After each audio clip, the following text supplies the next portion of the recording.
Bueno, y vamos a hablar de un tema que es muy importante. Las discusiones de padres frente a sus hijos pueden dejar muchas secuelas, no solo en los niños, también en los adolescentes, llegando a afectar su comportamiento. Por ello, un especialista nos da a conocer algunos consejos de cómo deben actuar los progenitores ante estas situaciones. Una especialista asegura que las discusiones de pareja o separaciones muchas veces dejan secuelas en los niños y adolescentes, quienes terminan siendo las víctimas y ante el dolor que esto les ocasiona, presentan comportamientos que deben llamar la atención de los padres. Y en muchos de ellos va a pasar que los papás los van a ver más bien como tímidos, van a decir, es que mi hija es tímida, mi hijo es tímido, y a veces no es así, a veces es que solamente él se siente tan temeroso o ella que va a empezar a aislarse y va a demostrar este tipo de conducta que va a parecer timidez, pero en muchos casos no es así. Por otro lado, repetidas veces va a mojar su ropa interior o la va a manchar con heces fecales. ¿Por qué? Porque la discusión, la tensión que va a haber en el hogar, lo va a poner tan ansiosa que no va a poder controlar los esfínteres también. En el caso de adolescentes, incluso puede ocasionar que estos ejerzan violencia sobre ellos o también huir de su casa. Empiezan a hacerse heridas con objetos cortopunzantes, se las van a hacer en diferentes partes de su cuerpito. Van a empezar a ellos a tomar el control. Van a decir, si papá y mamá discuten, no pueden solucionar, entonces yo voy a tomar el control de esta situación, voy a gritar más fuerte, voy a golpear más fuerte, voy a golpear a mis juguetes, voy a golpear mis animalitos, voy a golpear objetos, voy a romper y lo voy a hacer con más fuerza de la que ustedes hacen. Las discusiones de pareja, según la experta, deben solucionarse dialogando y buscando soluciones que no afecten a los hijos. Aprendan a discutir, ustedes pueden aprender a discutir de diferentes maneras en las cuales pueden evitar las malas palabras, las palabras ofensivas y los gritos. Ustedes pueden expresar qué les ha molestado, en qué están en desacuerdo con su pareja, pero aprendan a dialogar y eso es una forma de aprender a discutir. Además, en caso de ser una pareja separada, lo mejor es buscar la comodidad del menor, haciendo que se encuentre un horario adecuado para la visita y dejando que exista una comunicación, misma que no debe prohibirse entre padres e hijos. Bueno, justamente, qué complicado este tema. Nuestro debate se denomina Sus peleas me afectan, así se llama el debate que tenemos hoy. Le damos la bienvenida a Carlos Velázquez, psicoterapeuta y psicólogo forense. Complicado, ¿no? Porque siempre cuando uno está en pareja, siempre hay desacuerdos que a veces son muy difíciles de solucionarlos, o en muchos casos muy difíciles de poder apaciguarlos en el tono de voz, por ejemplo. Siempre hay una persona más efusiva que la otra. ¿Cómo podemos cambiar esto para que nuestros niños no salgan afectados? Buenos días. Buen día.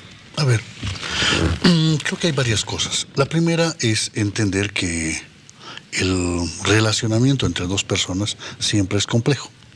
Es decir, existen muchas posibilidades de que lo que yo crea, la otra persona no lo cree así.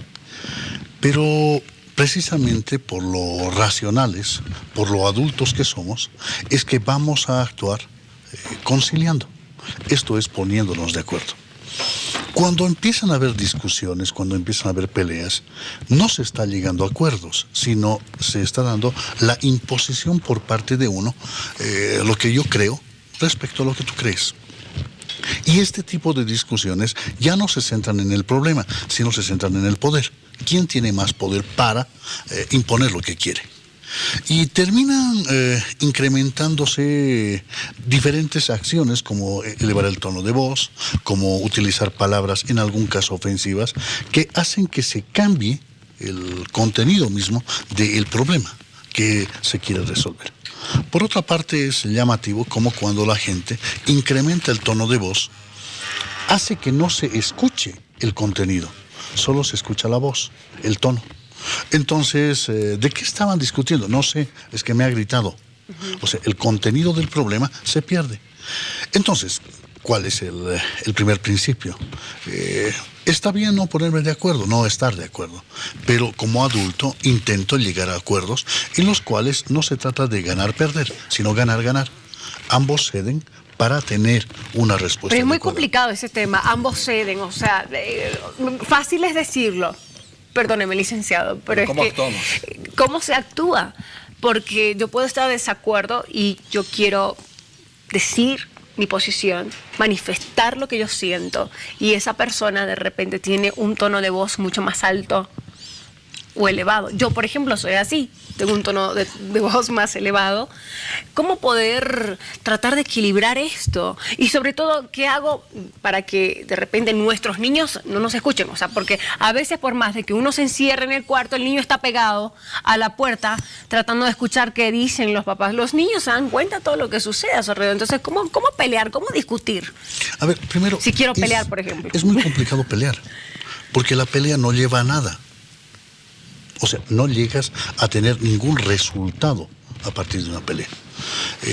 Lo que es adecuado es discutir. ¿Qué representa discutir? Plantear mi punto de vista, plantear mi postura respecto a algo, y a partir de plantear mi postura, escuchar cuál es la tuya y ver hasta qué punto son excluyentes y en qué punto son coincidentes. Supongamos, tenemos que ir a la casa de mi madre. Yo quiero que vayamos. No, yo no quiero ir. ¿Yo debo imponerte a que vayas? ¿Tú debes imponerme a que no vayamos? ¿Cuál es el problema de fondo? Y el problema de fondo es resolvamos cómo hacemos para ir. Esto quiere decir ponernos de acuerdo en un punto medio. Vamos a ir y vamos a estar tanto tiempo. O lo otro, voy a ir yo, pero si no quieres ir, tú no vas a ir. Es decir, el pelear hace que una de las partes pierda. Y en esta pérdida hay una factura que se guarda. Y esta factura saldrá en algún momento. Y la otra vez, cuando tú me obligaste, es decir, se va a acumular una serie de vales, una serie de facturas que la voy a cobrar porque no he aceptado tu postura. ¿Cómo le afecta esto a nuestros hijos? Si bien las discusiones pueden ser en un cuarto cerrado o yo llevo a mi pareja a un lado para evitar totalmente, ¿cuáles son las repercusiones? ¿Qué consecuencias tienen a la larga nuestros hijos? Primero, los hijos siempre tienen una visión de armonía, que la familia es armónica. Cuando la familia se hace disarmónica, esto es que empiezan a tener dificultades, los chicos empiezan a tener confusión. Confusión respecto a, pero mis papás se quieren, pero ¿por qué se pelean?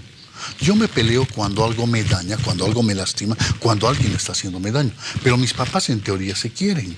Entonces genera esta primera confusión relacionada a se quieren, pero el quererse no es discutir, no es agredirse. Entonces, lo primero es que le genera una confusión. Ante esta confusión no saben cómo reaccionar. Es decir, el niño, cuando son más chiquitos, los niños no mediatizan con el pensamiento, sino les duele y lloran. Es decir, hay una emoción y hay una conducta. En este caso, ellos están confundidos y no saben qué hacer. Entonces empiezan a, si quiere, darle vueltas, a preocuparse. Y esta preocupación suele visualizarse, en algún caso, en la baja, en las calificaciones, porque están pensando en lo que pasa en sus casas. Y en otros casos, también en el tipo de conducta.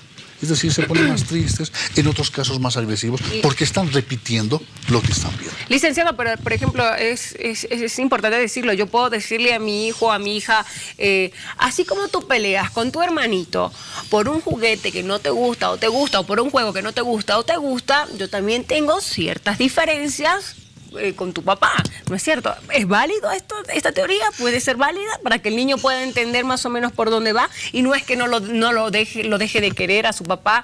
¿Está bien esto? Sí y no. Sí, porque le estoy explicando lo que está pasando, pero no porque no es adecuado pelear. Porque le estoy diciendo, o sea, yo me peleo con tu papá, o sea, estoy asumiendo que lo que estoy haciendo está bien, pero después le digo, no te pelees con tu hermano por el juguete. Entonces, esta es la parte equivocada. Si no es explicarle que tenemos puntos de vista y estamos tratando de resolver. Tú quieres este juguete y tu hermano también. Ok, ¿qué vamos a hacer? ¿Lo vamos a partir? No, vamos a jugar un rato tú y un rato tu hermano. O jueguen juntos. Bien.